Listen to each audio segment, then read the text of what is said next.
विद्यार्थियों, आज के हमारे वीडियो का टॉपिक है आदिकाल। आदिकाल हिंदी साहित्य के इतिहास का पहला काल।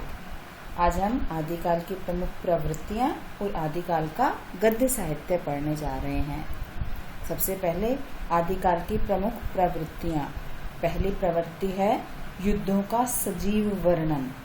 विद्यार्थियों, रासो ग्रंथों में जहाँ जहाँ भी युद्ध का वर्णन है वहाँ ऐसा लगता है कि कवि युद्ध का आंखों देखा हाल सुना रहा हो। इसका कारण यह है कि चारण कवि कलम के साथ साथ तलवार के भी धनी थे।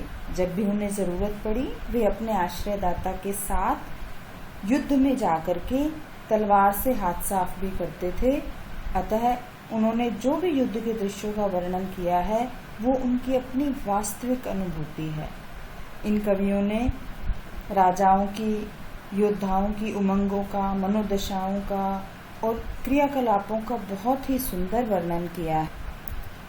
और उस समय के अनुसार युद्ध एक अनिवार्य जरूरत थी और राजाओं को भी एक ऐसे वर्ग की आवश्यकता थी, ऐसे प्रेरक लोगों की आवश्यकता थी जो वीरों को युद्ध के लिए प्रोत्साहित कर सके, और चारण कवि इसी जरूरत की पूर्ति करते थे। विद्यार्थियों, पृथ्वीराज रासो अपने युद्ध वर्णन के कारण एक बहुत ही सशक्त रचना मानी जाती है आदिकाल की। यह एक प्रमुख प्रवृत्ति रही आदिकाल की। अब हम देखते हैं अगली प्रवृत्ति कौन सी रही। अगली प्रवृत्ति है आश्रयदाताओं की प्रशंसा। रासो ग्रंथों के कवियों ने अपने राजाओं की प्रशंसा को ही अपना सबसे बड़ा परम कर्तव्य माना है। उन्होंने अपने राजा की श्रेष्ठता और विपक्षी राजा की हीनता का वर्णन बहुत बढ़ा चढ़ा करके अतिशयोक्ति रूप में इन्होंने वर्णन किया है। और इन्होंने दरबारी कवि होने के कारण अपने आश्रयदाता राजा के शौर्य, यश और वैभव का काल्पनिक वर्णन भी किया है।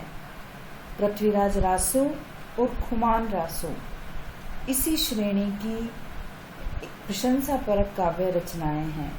आदिकाल में युद्धों का एक बहुत बड़ा कारण नारी सौंदर्य रहा। साथ ही साथ एक बहुत बड़ा कारण राजाओं की साम्राज्य विस्तार की नीति भी रही। राजाओं की अपने पड़ोसी राज्यों को जीत करके अपने साम्राज्य में मिलाना, अपनी शक्ति का विस्तार करना, यह प्रमुख प्रवृत्तियां थी। और इन कार्यों के लिए वह वीरतापूर्वक युद्ध भी करता था। इन्हीं कार्यों को ही चारण कवियों ने अपने साहित्य में बांधने का प्रयास किया है, उनकी वीरताओं का वर्णन किया है। और रासो साहित्य तो वीरगाथात्मक रचनाओं का ही प्रमाण है। इसीलिए रामचंद्र शुक्ल ने इस काल का नाम वीरगाथा काल रखा है। इस काल की एक प्रमुख प्रवृत्ति अन्य संकुचित राष्ट्रीयता भी रही। इस काल में वीरता का वर्णन तो बहुत हुआ है, लेकिन एक स्वाभिमान और राष्ट्रीयता की भावना का अभाव था। देश छोटे छोटे राज्यों में बटा हुआ था और वो छोटे छोटे राज्यों के जो शासक थे वो आपस में लड़ाई झगड़े में ही लगे रहते थे। वो जो छोटे छोटे 10-20 गांवों के छोटा सा राज्य बनता था उसी को ही वो अपना राष्ट्र मानते थे। इसी कारण पूरे देश में एक राष्ट्रीयता की भावना का अभाव था और यही कारण रहा कि विदेशी आक्रमणकारियों के विरुद्ध हमारे राजा जो थे वो युद्ध करने में कभी सफल नहीं हो सके और इसी कारण विदेशी आक्रांताओं के चंगुल में फंसते चले गए। इसी संकुचित राष्ट्रीयता के कारण ही हमारे देश को लंबी अवधि तक विदेशी शासन झेलना पड़ा और अपनी परतंत्रता झेलनी पड़ी। अगली प्रवृत्ति रही कल्पना की अधिकता। इस युग की चारण कवियों की जो रचनाएं हैं वो तथ्यपरक नहीं है। तथ्यपरक होने के बजाय वो कल्पना प्रधान है।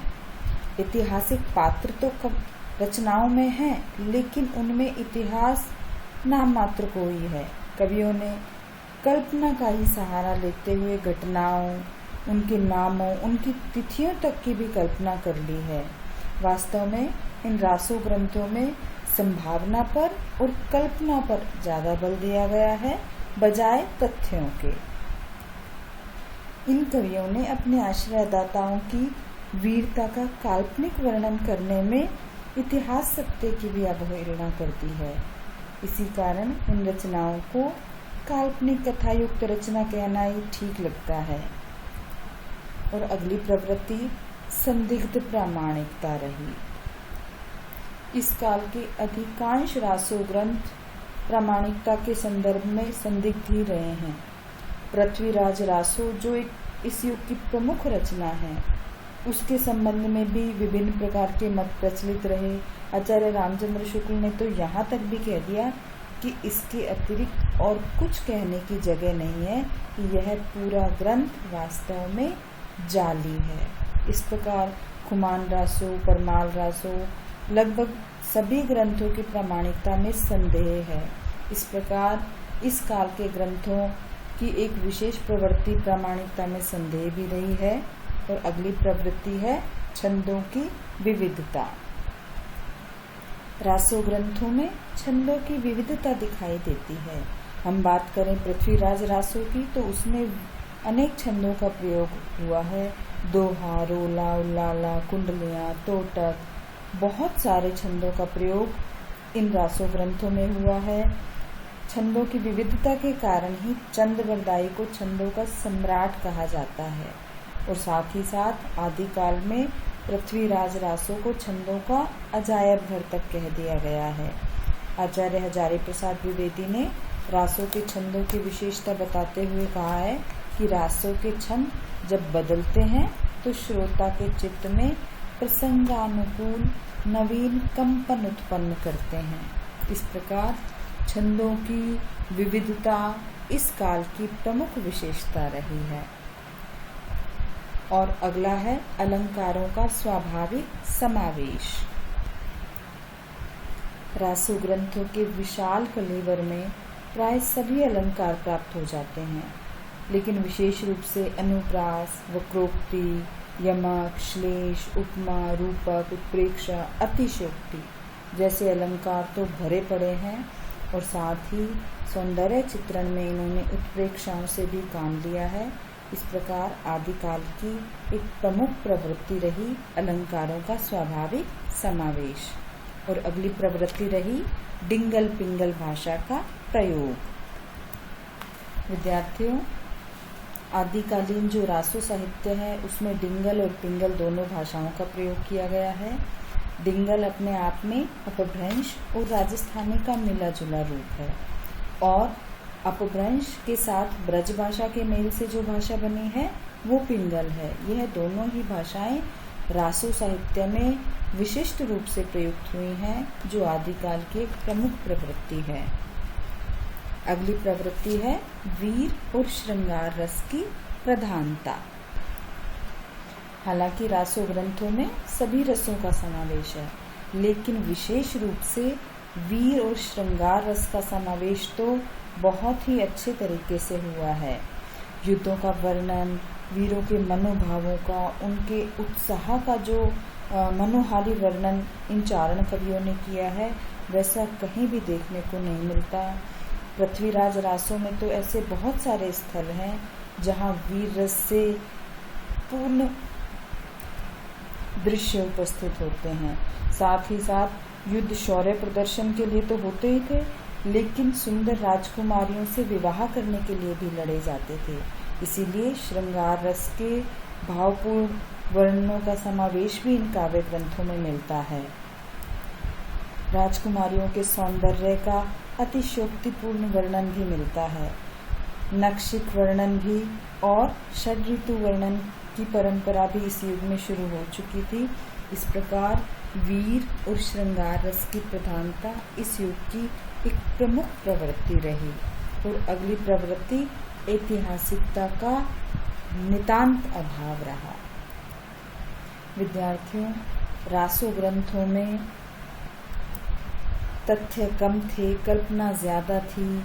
इस कारण इस ग्रंथ के रचयिताओं ने जो भी वर्णन किया है, उन्होंने जो घटनाएं लिखी हैं, जो उनकी नामावलियां हैं, जो तिथियां हैं, वो सारे विवरण इतिहास सम्मत नहीं है, वो कहीं मेल नहीं खाते हैं इतिहास से।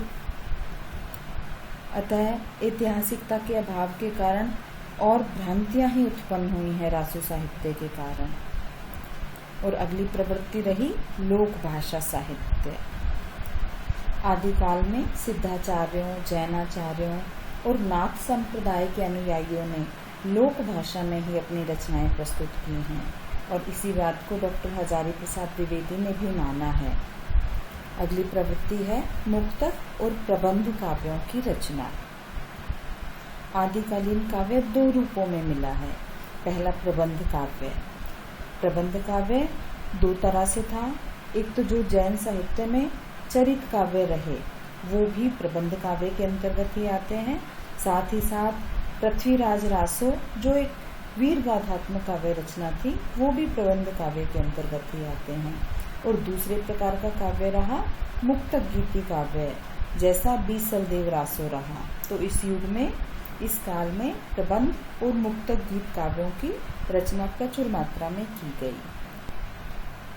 अब हम बात करते हैं आदिकाल के गद्य साहित्य की। वैसे तो गद्य साहित्य की शुरुआत आधुनिक युग में हुई, परंतु कहीं ना कहीं आदिकाल में भी गद्य साहित्य के प्रमाण दिखाई देते हैं, हमारे पास उपलब्ध हैं। सबसे पहली रचना राउल वेल। राउल वेल किस कवि ने लिखी है? कवि का नाम है रोड़ा।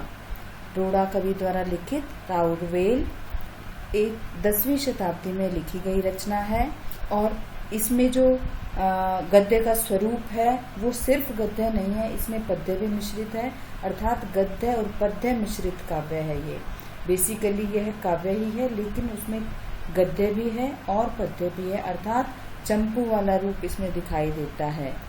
और विशेष बात इसकी यह है कि यह पत्थरों पर लिखी गई कृति है, अर्थात शिलांकित कृति है। राउल वेल एक शिलांकित कृति है और इस कृति में नक्षिक वर्णन भी किया गया है। अगली कृति की हम बात करें, उक्ति व्यक्ति प्रकरण। इस कृति के रचनाकार हैं दामोदर शर्मा और यह 12वीं शताब्दी में लिखी गई गद्य रचना है, आदिकाल की गद्य रचना।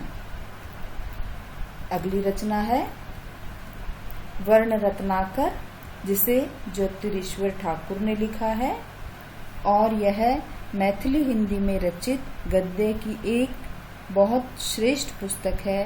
हिंदी गद्य के विकास में इस पुस्तक का विशेष महत्व रहा और यह लगभग 14वीं शताब्दी के आसपास की रचना है। अगर आपको वीडियो पसंद आए तो लाइक कीजिए। साथ ही अगर आपने सब्सक्राइब नहीं किया है तो प्लीज़ सब्सक्राइब भी कीजिए।